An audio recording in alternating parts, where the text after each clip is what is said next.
Hi guys, કેમ છો બધા? ભાઈ સીસીઈ, આપણે ગઈકાલે સીસીઈની વાત કરતા હતા. સીસીઈનું રિઝલ્ટ આવી ગયું છે. મેન્સ છે group A plus group B. There are two groups. આજનો આપણો ચર્ચાનો વિષય રહેશે કે ભાઈ આ ગ્રુપ એ અને બીની તૈયારી સાથે કેવી રીતે કરવી. બહુ સિમ્પલ છે. ઓકે, અને કેમ સાથે કરવી, ના કરવી, કઈ રીતે કરવી, શું કરીએ તો ભાઈ એક્ઝામ પાસ થઈ જવાય. અને આ બહુ જ બધા પ્રશ્નો જે છે, બહુ બધી ઇન્ક્વાયરી આવી રહી છે. નીચે જે લિંક આપી છે ફોર્મ ભરવાની, બહુ જ બધા છોકરાઓએ ફોર્મ ભર્યા છે. Thank you very much for that. અને હજી ઘણા બધા લોકો જેને ઇન્ટરેસ્ટ હોય ફોર્મ ભરતા રહેજો. Okay, so how to prepare group A plus B together. સાથે, બંનેની સાથે કઈ રીતે તૈયારી કરવી, આની ઉપર આપણે આજે થોડીક ચર્ચા કરીશું. બરાબર? આજ છે થોડી લાંબી ચર્ચા કરીશું. હું ખુરશી લઈ લઉં, બેસીને વાત કરું તમારા લોકોની સાથે. બરાબર? તો ભાઈ શું પેટર્ન છે? ગ્રુપ એ જે છે એની અંદર તમારે 3 પેપર છે. ગુજરાતીનું 100 માર્ક્સનું, ઇંગ્લિશનું 100 માર્ક્સનું અને જીએસનું 150 માર્ક્સનું. ઓકે, હવે જીપીએસસીની જે મેન્સ છે ને, ઓલમોસ્ટ એના જેવું જ છે. ગુજરાતી અને ઇંગ્લિશ બધા કોમ્પોનન્ટ્સ ઓલમોસ્ટ સેમ છે. રાઈટ? હવે અત્યારે જે અમને લોકોને ઇન્ક્વાયરી આવી રહી છે, જે છોકરાઓ પેનિકમાં છે, એ બધા એક જ વસ્તુને લઈને પેનિકમાં છે. શેને લઈને પેનિકમાં છે? જીએસ કઈ રીતે પ્રિપેર કરવું.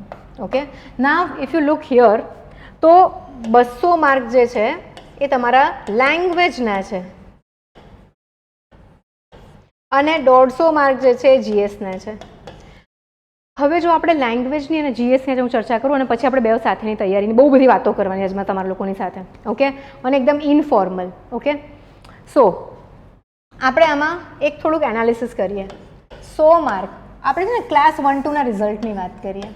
મારી જે બેચ છે, તો હું ફરી કહી દઉં, હું Shruti Panchal, 4 times interview appear, 2 times rank holder અને 3 માર્કના ક્વેશ્ચન્સવાળી મેન્સ જે છે મેં લખેલી છે, જેમાં પણ મેં મેન્સ ક્લિયર કરી હતી અને હું ઇન્ટરવ્યૂ સ્ટેજ સુધી પહોંચી હતી.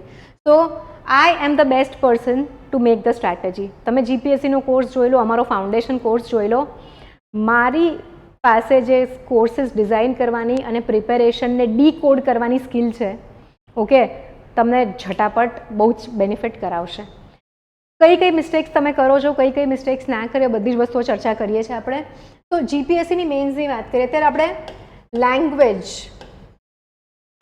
વર્સિસ જીએસની ડિબેટ કરીએ છીએ.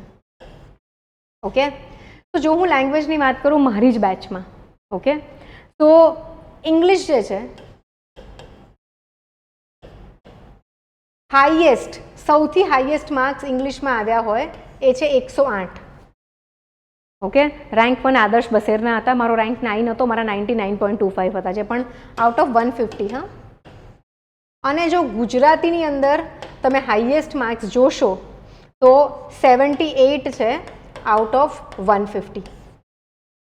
પણ જો તમે જીએસના હાઈએસ્ટ માર્ક્સ જોવા જશો તો બહુ વેરિએશન નહીં જોવા મળે તમને.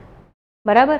બહુ વેરિએશન નહીં જ જોવા મળે. જીએસમાં બધાના એવરેજ માર્ક્સ આવે છે અને લેંગ્વેજ જે છે એ તમારું બહુ જ મોટું ડિસાઇડિંગ ફેક્ટર રહેશે. જીપીએસસીમાં પણ એવું થાય છે અને ક્લાસ 1-2ની એક્ઝામમાં પણ એવું થાય છે. તો હવે પ્રશ્ન એ રહ્યો કે મેમ તો પછી લેંગ્વેજના પેપરનું શું કરવાનું? વાત કરીએ. ચલો, આજે બધા ક્વેશ્ચન્સ જ ક્વેશ્ચન્સ છે. એટલા બધા છોકરાઓના ફોન ને મેસેજ આવી ચૂક્યા છે કે હવે મારી પાસે બહુ મોટું ક્વેશ્ચનનું લિસ્ટ છે. એક એક ક્વેશ્ચન ધીમે ધીમે ડીકોડ કરતા જઈએ.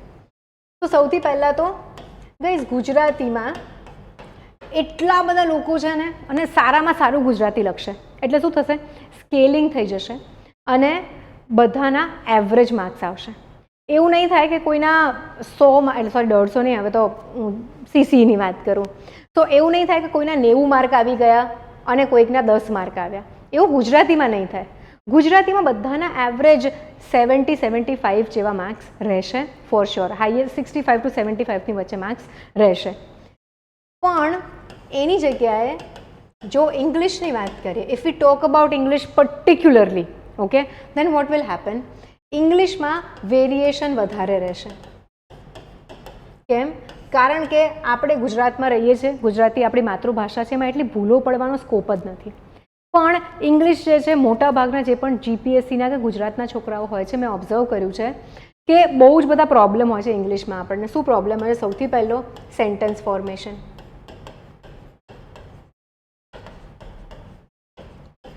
કયા ક્રમમાં વસ્તુઓ મૂકવી આપણને નથી ખબર. સેકન્ડ આપણને પ્રોબ્લેમ આવે છે ટેન્સીસનો. એના પછી કન્જક્શન્સનો. એના પછી ભાઈ આર્ટિકલની તો બહુ જ મિસ્ટેક્સ કરો છો તમે લોકો. હવે તમે મને એમ કહો, તમે લખ્યો છે લેટર એટલે કે પત્ર ઇંગ્લિશની અંદર, અને આ પત્રની અંદર જો તમારે સ્પેલિંગ મિસ્ટેક છે, ઓલ્સો ભાઈ ગુજરાતી મીડિયમના છોકરાઓને કેપિટલ લેટર ક્યાં કરવો અને ક્યાં સ્મોલ લેટર લખવો એમાં પણ તકલીફ પડે છે. તો જો તમારા લેટરમાં ઇંગ્લિશના પેપરમાં કે પછી એસેમાં કે પછી રિપોર્ટમાં કોઈ પણ કમ્પોનન્ટમાં જો તમારી આ બધી મિસ્ટેક્સ થશે તો પછી ભાઈ ઇશ્યુ થવાનો જ છે, લોચો થવાનો જ છે. ઓકે, હવે આ તો તમારી ક્યાં ભૂલ પડે છે એ વસ્તુ તમે બધા આની ઉપર જ ફોકસ કરશો કે ભાઈ મને જો કોઈક સેન્ટેન્સ ફોર્મેશન શીખવાડી દે ને તો હું જોરદાર ઇંગ્લિશનું પેપર લખી દઉં. પણ છોકરાઓ એવું નથી થતું, કારણ કે આ બધી જ વસ્તુઓથી વધારે ઇમ્પોર્ટન્ટ છે તમારું સ્ટ્રક્ચર. જો હું ફોર્મેટની તો વાત જ નથી કરતી, હા, હું ફોર્મેટની તો વાત જ નથી કરતી. ફોર્મેટ તો બધાને બહુ જ સરસ ગોખાઈ જાય છે, ફોર્મેટમાં કોઈની ભૂલ નીકળતી જ નથી. ઓકે, એના પછી તમારે મિસ્ટેક થાય છે કન્ટેન્ટની, અને એનાથી મોટી મિસ્ટેક છે ફ્લો. આપણને આ બધું જ આવડી ગયું, પણ પત્રની અંદર કયા ફ્લોમાં લખવાનું છે, શું લખવાનું છે, કઈ રીતે લખવાનું છે, એનું સ્ટ્રક્ચર શું હોવું જોઈએ, એનો ફ્લો શું હોવું જોઈએ, એનો કન્ટેન્ટ શું હોવું જોઈએ, જો આ નહીં ખબર પડે તો ઇંગ્લિશમાં માર્ક્સ નહીં આવે. ઓકે, અને this is my area of expertise. આ તો તમને કોઈ પણ શીખવાડી દેશે, બરાબર. 5-6 યુટ્યુબના વિડીયો જોઈ લેશો ને તો પણ ઇંગ્લિશ ઘણું સુધરી જશે. અને અમુક ક્લાસીસ હોય છે એ લોકો ખાલી સેન્ટેન્સ ફોર્મેશન શીખવાડે, અમુક જે છે એ ખાલી ટેન્સીસ પર ફોકસ કરે. બટ છોકરાઓ ખાલી સેન્ટેન્સ ફોર્મેશન અને ટેન્સીસ શીખવાથી ઇંગ્લિશના પેપરમાં માર્ક્સ નહીં આવે. હવે આપણે કરવાનું શું રહેશે? મહિનામાં, 2 મહિનામાં, 6 મહિનામાં જ્યારે પણ એક્ઝામ આવે ત્યાં સુધી તમે લંડનના લોકોની જેમ એકદમ ફાંકેદાર ઇંગ્લિશ બોલતા થઈ જાવ એવું થશે ના થાય. તો કરવાનું શું છે આપણે? ભાઈ આપણી આજુબાજુના જે કોમ્પિટિશનવાળા લોકો છે, જે લોકો બધા સીસી મેન્સ લખવાના છે, એ લોકોના કરતાં સારું આપણને લખાવવું જોઈએ, બરાબર. અને આ 3 વસ્તુઓ જે છે એ તમને બીજા બધા લોકો કરતાં, બરાબર, કોઈ કે એકદમ સાચા સેન્ટેન્સ ફોર્મેશનવાળો, સાચા ટેન્સવાળો, કન્જક્શનવાળો, બરાબર આર્ટિકલ, સ્પેલિંગ, કેપિટલની પણ ભૂલ નથી, પંક્ચ્યુએશન્સની પણ ભૂલ નથી, એવો લેટર લખ્યો છે, પણ તમારે એ વ્યક્તિના લેટર કરતાં 2 માર્ક લેટરમાં વધારે કેવી રીતે લાવવા એ હું તમને શીખવાડીશ, બહુ જ સરસ શીખવાડીશ. અમારે દિશા બેચના જીપીએસસી મેન્સના છોકરાઓ છે, આઈ ચેલેન્જ કે ગુજરાતમાં સૌથી સારા પેપર લખે છે, ફોર શ્યોર 100%. મને નેક છે આ વસ્તુ શીખવાડવાની. કોઈ પણ વસ્તુ હોય હું ડીકોડ કરીને શીખવાડી શકું, ડીકોડ કરીને ભણી શકું. હું પોતે જીપીએસસીની એક્ઝામ્સ આપતી તો મેં 31 વર્ષની ઉંમરે ફોર્મ ભર્યું હતું, પહેલું મારું. અને અત્યારે મારો બાબો 12 વર્ષનો છે, તો ત્યારે કંઈક 4-5 વર્ષનો હતો. રસોઈનું કામ હોય, ઘરની જવાબદારી હોય, હું જોબ પણ કરતી હતી, આ બધું ભેગું લઈને ચાલતી. પણ મને એક સ્કિલ આવડે છે વસ્તુને ડીકોડ કરવાની, અને બીજા લખે છે એના કરતાં થોડુંક સારું લખવાની, અને એ જ મારા સક્સેસનું સિક્રેટ રહ્યું છે. અને હવે રેન્ક આવી ગયો એટલે હવે આ જ વસ્તુ હું તમને લોકોને શીખવાડું છું. Okay, so don't worry. ઇંગ્લિશનું પેપર જે છે કે તમારું ગુજરાતીનું પેપર છે. હવે ગુજરાતીના પેપરની વાત કરું, હું ગુજરાતી નહીં ભણાવું તમને, આપણે અલગ ફેકલ્ટી છે જે તમને ગુજરાતી ભણાવશે. તો now you have to understand, ગુજરાતીમાં તમને વ્યાકરણ, જોડણી, ભાષા સુસજ્જતા બધું કરાવી દેશે. આપણે મેમ છે બીજા એક, બહુ જ સરસ ભણાવે છે એ પણ. ગુજરાતીમાં પણ આ જે વસ્તુઓ છે કે બીજાના પણ જો 70 માર્ક આવે છે એવું લખે છે, તો તમારા 75 માર્ક કઈ રીતે આવે એની જે મહેનત કરવાની છે ને એ આપણે કરીશું. અને આ કઈ રીતે થાય? સૌથી પહેલાં તો સાચું માર્ગદર્શન.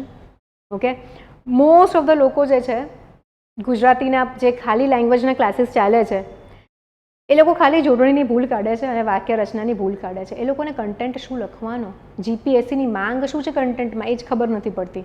તો જ્યારે મેં પહેલો અટેમ્પ્ટ આપ્યો ને ત્યારે મને ગુજરાતીમાં બહુ જ ઓછા માર્ક્સ આવ્યા હતા.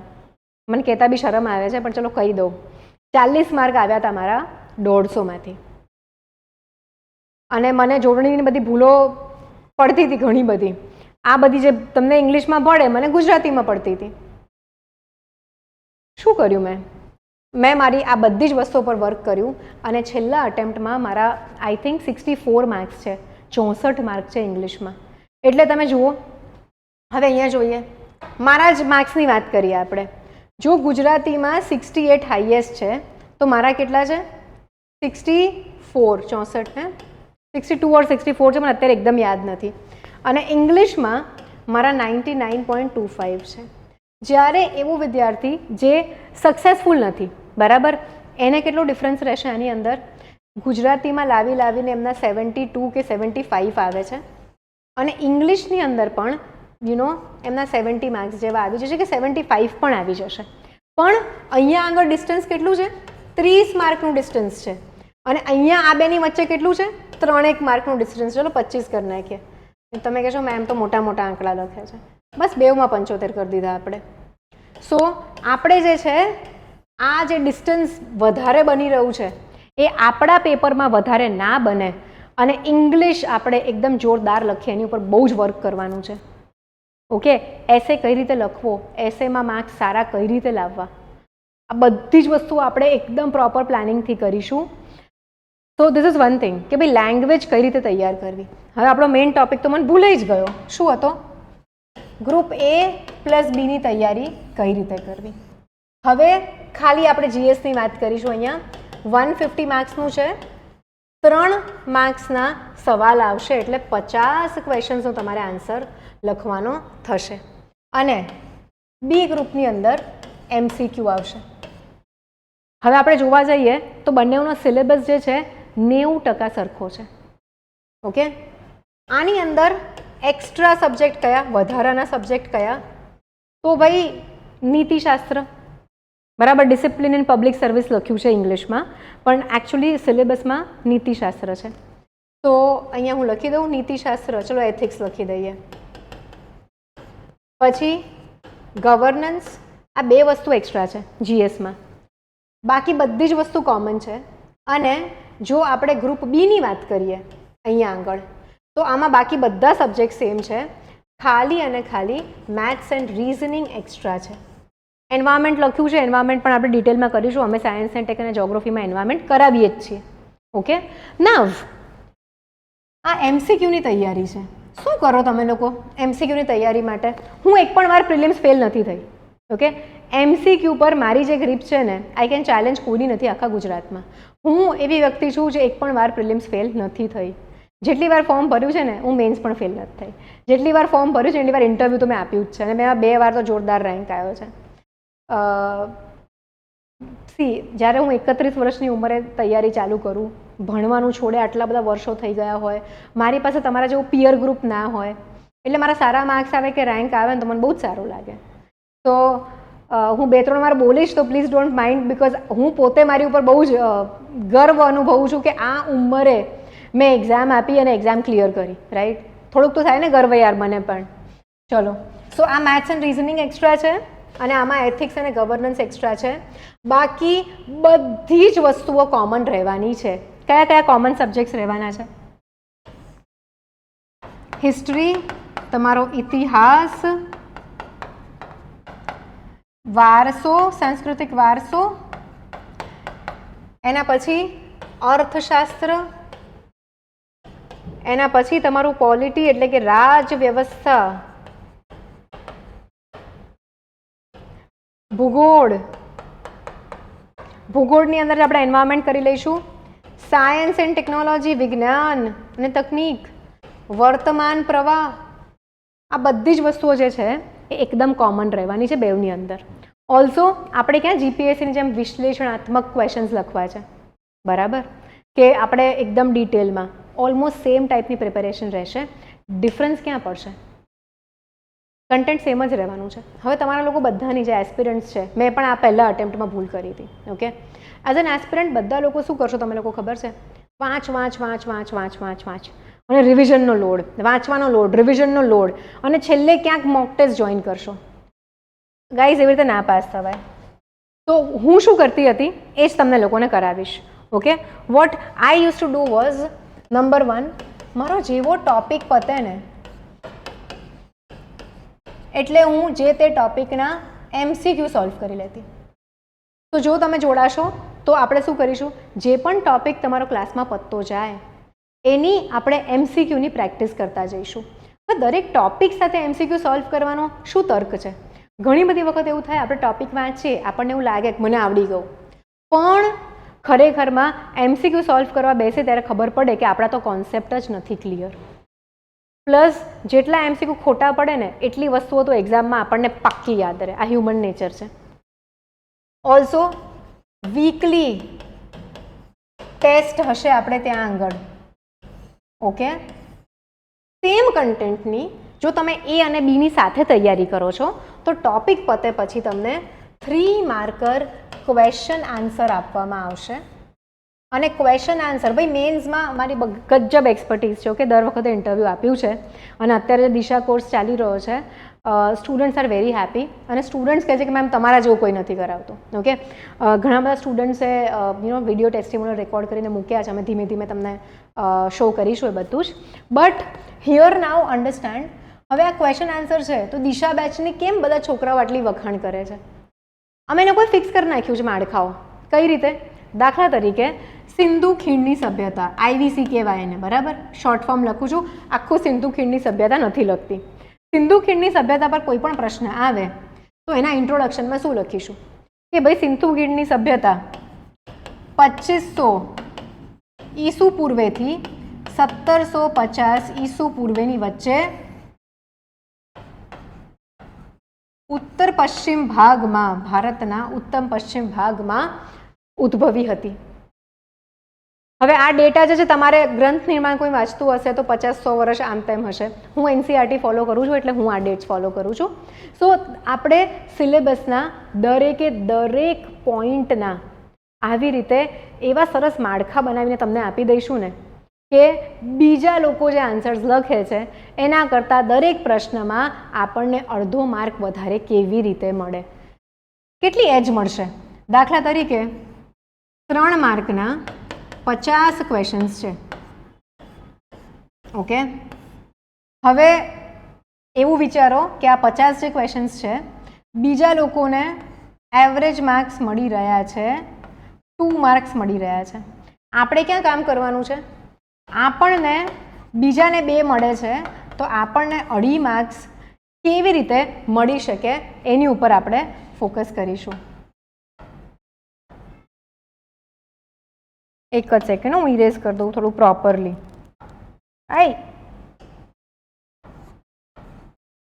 આપણને 2.5 માર્ક દરેક આન્સરમાં, અડધો માર્ક આપણને કઈ રીતે વધારે મળે એના માટેની આપણે મહેનત કરવાની છે. ઓકે, અને ગાઈઝ કોમ્પિટિશન છે ને બહુ જોરદાર છે. અત્યારે તમને ખબર છે કે ભાઈ બધાએ મોરચો ઉપાડ્યો છે ફોર જસ્ટિસ, તો હજી ઓર ઉમેદવારો એડ થશે. સો જો તમને લોકોને એવું લાગતું હોય કે ભાઈ સિલેબસ જ વાંચવાનો છે અને 3 માર્કના જ ક્વેશ્ચન લખવાના છે તો ભાઈ 1.5 થી 2 માર્ક તમે લઈ આવશો જાતે મહેનત કરીને, બરાબર? પણ તમારે પાસ થવા માટે છે ને એવરેજ 2.5 માર્ક લાવવા પડશે. સમજાય છે બધાને? એવરેજ માર્ક્સ બીજા લોકો કરતાં આપણે વધારે લાવવા પડશે તો જ આપણે પાસ થવાશે. પ્રિલિમ્સમાં આપણને બધાને, ઘણા બધા લોકોને એવું લાગતું કે ભાઈ 60 માર્ક આવ્યા, 65 માર્ક આવ્યા, પાસ થઈ જવાશે. શું થયું? થવાયું પાસ? ના થવાયું ને? તો પ્લીઝ મહેનત એવી રીતની કરો, તમારે તમારું બેસ્ટ નથી કરવાનું પણ બીજા લોકો જે કરી રહ્યા છે, ઓકે, બીજા લોકોને જેટલા માર્ક્સ મળી રહ્યા છે એ લોકોના કરતાં સારું પરફોર્મ કરવાનું છે અને દરેક પ્રશ્નમાં અડધા માર્ક માટે લડવાનું છે. ત્યારે જઈને આ જોબ મળશે. અને CCની જોબ ખૂબ સરસ છે. 40,000 સેલરી, ડેપ્યુટી કલેક્ટરમાં 60,000 હોય છે તો 40,000 ઇઝ તો very good, right? So if you join અસ, બહુ જ ડિટેલમાં મહેનત કરીશું તમારી સાથે એન્ડ બહુ જ અમેઝિંગ રિઝલ્ટ તમને જોવા મળશે. તમે જે પણ અમારા સ્ટુડન્ટ્સ હોય એ બધાને પૂછી શકો છો પર્સનલી. ઓકે, ઘણા બધા અમારા સ્ટુડન્ટ્સ પીપાના છે અને ઓલ ઓવર ગુજરાત અમારા સ્ટુડન્ટ્સ હોય છે. તમે એમને એમનો એક્સપિરિયન્સ પૂછી શકો છો ફોર શ્યોર. એન્ડ આ રીતે અમે મહેનત કરીશું. હવે આપણો જે કોર્સ છે, સંભવ નામ રાખ્યું છે, હું બતાડું છું પોસ્ટર બધાને, એમાં કઈ કઈ વસ્તુઓ મળશે આપણને. સો ફર્સ્ટ નંબર, લેક્ચર્સ હશે 250+ આવર્સના. સિલેબસ તમને ભણાવવામાં આવશે, બરાબર છે. જો તમે ગ્રુપ એ અને બી બંનેની તૈયારી સાથે કરી રહ્યા છો તો તમને MCQs પણ ટેસ્ટ આવશે, તમારે 3 માર્કર્સની પણ ટેસ્ટ આવશે ટોપિક વાઇઝ, તમારે મેથ્સ એન્ડ રીઝનિંગ પણ ભણાવવામાં આવશે અને એથિક્સ એન્ડ ગવર્નન્સ પણ ભણાવવામાં આવશે. બાકી બધું કોમન રહેશે. હવે જો તમે એમ કહેશો કે મેમ મારે ઓનલી બી વાળી બેચ કરવી છે તો તમને આટલું જ ભણાવવામાં આવશે, એથિક્સ અને ગવર્નન્સ નહીં ભણાવવામાં આવે. તમે કહેશો કે મેમ મારે ખાલી બેચ એ કરવી છે તો મેથ્સ એન્ડ રીઝનિંગ અને MCQs નહીં આવે, ખાલી આ જ કરાવવામાં આવશે. તો અહીંયા હું બધાને એડવાઇઝ કરીશ કે ખાલી એ ખાલી બી આ બધાના ચક્કરમાં ના પડશો, કારણ કે આ જે બી બેચ આપણે કરીશું ને, આ આખી કમ્બાઇન્ડ બેચ તમને STIની તૈયારીમાં પણ એટલી જ કામમાં આવશે. ઓકે, જો STI આપી રહ્યા છો, મોટાભાગે યુઝ્યુઅલી આપતા જ હોય છે, તમને STIની એક્ઝામમાં પણ બહુ જ સરસ કામમાં આવશે. અને લેક્ચર્સ જે છે હું તો ભણાવીશ જ, ઘણું બધું ભણાવીશ, પણ બીજા ઘણા સરસ ફેકલ્ટીઝ છે આપણી પાસે, એ લોકો પણ ભણાવશે. જે પણ ફેકલ્ટી અહીંયા ભણાવે છે એ મારી ગાઈડલાઇન્સ પ્રમાણે, બરાબર, મેં ડિઝાઇન કર્યો હોય કોર્સ એ પ્રમાણે ભણાવે છે. હવે કોર્સ ડિઝાઇન પર આવી જઈએ આપણે. Second thing, daily MCQ. Daily MCQ means તમારો ટોપિક પતે જે તે એના તમને MCQ મળશે, પ્લસ તમને એમના 3 માર્કર ક્વેશ્ચન મળશે. આપણે એક્ઝામ આવે ત્યારે લડી લઈશું કે વિષય પતે ત્યારે લડી લઈશું એવું કરવાનું જ નથી. એક એક ટોપિક મસ્ત રીતે પતાવતા જવાનો છે, બરાબર. આપણે માઉન્ટ એવરેસ્ટ જવું હોય, ચડવું હોય, બહુ નાનો ડ્રો થશે અહીંયા તો એક દિવસે ઉપર છલાંગ લગાવે છે? ના લગાવાય. શું કરવું પડે? અહીંયાથી એક એક પગથિયું કરીને ઉપર ચડાય. This is what we are going to. બહુ સાયન્ટિફિકલી ડિઝાઇન કરું હું બધી જ વસ્તુઓ, અને મને એઝ અ એસ્પિરન્ટ જે તકલીફો પડી છે, બરાબર, એ વસ્તુઓ બધી જ હું અંદર કવર કરતી જાઉં છું. ત્રીજી વસ્તુ, બહુ જ બધા છોકરાઓનું એવું હોય છે, મેમ ભણાતું નથી. તો ભાઈ તમને બધાને અહીંયા એક ટાઈમ ટેબલ આપવામાં આવશે અને આ ટાઈમ ટેબલ પ્રમાણે તમારે વર્ક કરવાનું રહેશે અને સબમિટ કરવાનું રહેશે. વેરી ઇમ્પોર્ટન્ટ, બરાબર. અને આ ટાઈમ ટેબલ પ્રમાણે જ તમારી ડેલી ટેસ્ટ પણ શિડ્યુલ કરવામાં આવશે. આના પછી, બરાબર, મટીરિયલ. જો મટીરિયલ છે ને, હવે ટેલિગ્રામના જમાનામાં, PDFના જમાનામાં એટલા બધા ઇન્સ્ટિટ્યૂટનું મટીરિયલ અવેલેબલ છે, બહુ જ વધારે. તો અમે પણ આપીશું, but this is it's okay, આપીએ છીએ મટીરિયલ. ઓકે, મટીરિયલ સારું જ બનાવીએ છીએ, સારું જ આપીએ છીએ, બટ મટીરિયલ ઇમ્પોર્ટન્ટ નથી. તમને ટાઈમ ટેબલ મળે છે, ડેલી ટાર્ગેટ્સ મળશે, ડેલી MCQની ટેસ્ટ થશે, અલગ અલગ પ્રકારના MCQ સેટ કરીશું, રાઈટ. હસમુખ પટેલ સરે કીધું છે, શું કીધું છે, અને અત્યારે બધા જ NCERTમાંથી ક્વેશ્ચન્સ આવે છે, તો ભાઈ આપણે NCERT બેઝિસ પર બધું જ પાક્કું કરીશું, બરાબર છે. આના પછી 1 2 3 4 તમારી મોક ટેસ્ટ આવશે. હવે આ મોક ટેસ્ટ જે આપણે લઈએ છીએ ને, એમ નહીં તમને હું 3 પેપર આપીને છૂટતી, બરાબર. આપણે આની અંદર કરીશું સૌથી પહેલાં તો સેક્શનલ ટેસ્ટ, એટલે કે દરેક વિષયને 2 કે 3 ટુકડામાં, ડિપેન્ડિંગ વિષય કેટલો મોટો છે, 2 થી 3 ટુકડામાં તોડીને આપણે એની 2 થી 3 વિષયવાર ટેસ્ટ રાખીશું, 50-50 માર્કની, બરાબર. અત્યારે MCQની વાત કરું છું. પછી આખો સબ્જેક્ટ પતી જાય એટલે એક રિવિઝન ટેસ્ટ હશે દરેક સબ્જેક્ટની, અને પછી છેલ્લે જઈને તમને મોક ટેસ્ટ મળશે. ગ્રુપ બીની વાત. હવે ગ્રુપ એની વાત કરું તો સેમ વે દરેક વિષયને આપણે 2 થી 3 ભાગમાં તોડીશું અને એની તમને સેક્શનલ ટેસ્ટ મળશે, પ્લસ રિવિઝન ટેસ્ટ એટલે કે એક વિષયના 50 પ્રશ્નની આપણે ટેસ્ટ લઈશું, બરાબર. અને આની સાથે ઇંગ્લિશ અને ગુજરાતીની ટેસ્ટ તો થોડોક સિલેબસ ચાલી જાય ને પછી આપણે એવરી ઓલ્ટરનેટ વીક એક અઠવાડિયું ગુજરાતીની ટેસ્ટ, એક અઠવાડિયું ઇંગ્લિશની ટેસ્ટ એવી રીતે કરતા રહીશું. Okay, plus mock test. ત્યાં આપણે જઈએ એકાદ મોક લખી હોય ને જઈને સીધું લખીએ, આપણી ભૂલો સુધરે જ નહીં, બરાબર. ભૂલ સુધારવી હોય ને ધીમે ધીમે ધીમે ધીમે કામ કરવું પડે, ટીપે ટીપે સરોવર ભરાય, બરાબર. તો આપણે ભાઈ બીજા જ અઠવાડિયાથી ધમધોકાર તૈયારી ચાલુ કરી દેવાની છે. તમને કન્સિસ્ટન્સી નથી આવતી, આવો મારી પાસે. કેમની કન્સિસ્ટન્સી આવે હું જોઉં, કેમની નથી આવતી એ જોઉં. આવી જ જાય. રોજ જે ટેસ્ટ હોય, સેક્શનલ ટેસ્ટ હોય, રિવિઝન ટેસ્ટ હોય, મોક ટેસ્ટ હોય, રાઈટ. બહુ જ બધા કમ્પોનન્ટ્સ છે આની અંદર. કંઈ ભૂલાતો નથી ને ચેક કરી લઉં. હવે આ કોર્સનું નામ શું રાખ્યું છે? મને છે ને કોર્સના નામ રાખવાની બહુ મજા આવે. તો let's see.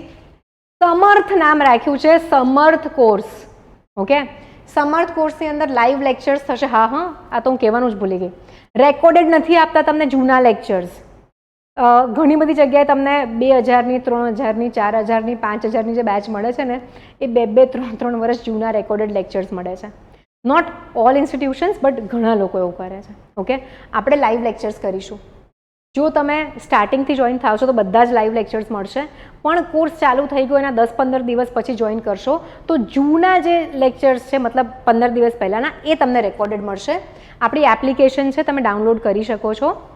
Okay, test series રહેશે, આન્સર રાઇટિંગનું ગાઈડન્સ રહેશે, ઓબ્વિયસલી રહેશે. બધા માળખા બનાવવાનું શીખવાડી જ કીધું ને મેં તમને, પણ એ લખવાનું રહી ગયું. મટીરિયલ બનશે, ટાઈમ ટેબલ અને સ્ટ્રેટેજી મળશે. અને બીજી ઇમ્પોર્ટન્ટ વસ્તુ તો લખવાની રહી ગઈ.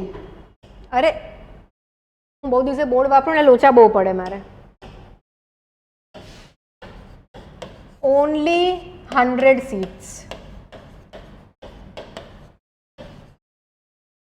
આવું હોય ને હું દોરી કાઢું. ચલો, આવું સ્ટીકર લગાડવાનું હતું, અહીંયા પણ રહી ગયું તો હું કહી દઉં છું. માત્ર ને માત્ર 100 seats અમે રાખીશું, કારણ કે અમે થોડુંક ક્વોલિટી કામ કરીએ છીએ કે જે છોકરાઓ અમારે ત્યાં એનરોલ થાય એ લોકોને રિઝલ્ટ મળવું જોઈએ. દેટ ઇઝ માય એમ, બરાબર છે. હવે આ જે વિડીયો છે એના નીચે ડિસ્ક્રિપ્શનમાં લિંક આપી છે, તમે એ લિંક પર ક્લિક કરીને રજિસ્ટ્રેશન માટે અમને ઇન્ફોર્મ કરી શકો છો. ઓલ્સો નીચે કોર્સ પરચેઝ કરવા માટેની પણ લિંક મૂકી છે, જે તમે ક્લિક કરીને પરચેઝ કરી શકો છો. અમને વોટ્સએપ કરી શકો છો. કોલ કરશો તો બિઝી આવશે કદાચ. બહુ બધા ફોન આવે છે, અમે ઉપાડી શકીએ, ના ઉપાડી શકીએ. ઇન કેસ ના ઉપાડી શકીએ તો અત્યારથી માફી માંગુ છું. આની ઉપર અમને વોટ્સએપ કરી દેજો જો અમે ફોન ના ઉપાડી શકીએ તો. તો ક્લિયર થઈ ગયું? પાસ થવું છે છોકરાઓ? તો ચલો આવી જાઓ સમર્થ કોર્સમાં. દિશા કોર્સ જેમ એકદમ જોરદાર છોકરાઓને ભણાવ્યું ને એમ સમર્થ કોર્સમાં CCE માટેનો બેસ્ટ ડિઝાઇન્ડ કોર્સ, જે તમને રિઝલ્ટ આપશે, જે તમને સાથે ને સાથે રહીને તમારી એક્ઝામ સુધી તમને ચોટી મારીને ભણાવશે, એવો એક આ કોર્સ છે. હું તમને સિલેબસ ભણાવીને હાથ ઊંચા નહીં કરી દઉં. બહુ બધું ફોલોઅપ, બહુ બધી ટેસ્ટ, બહુ બધી વસ્તુઓ ચાલુ ને ચાલુ રહેશે. પણ હા, તમારે પણ સિન્સિયરલી પાર્ટિસિપેટ કરવું પડશે.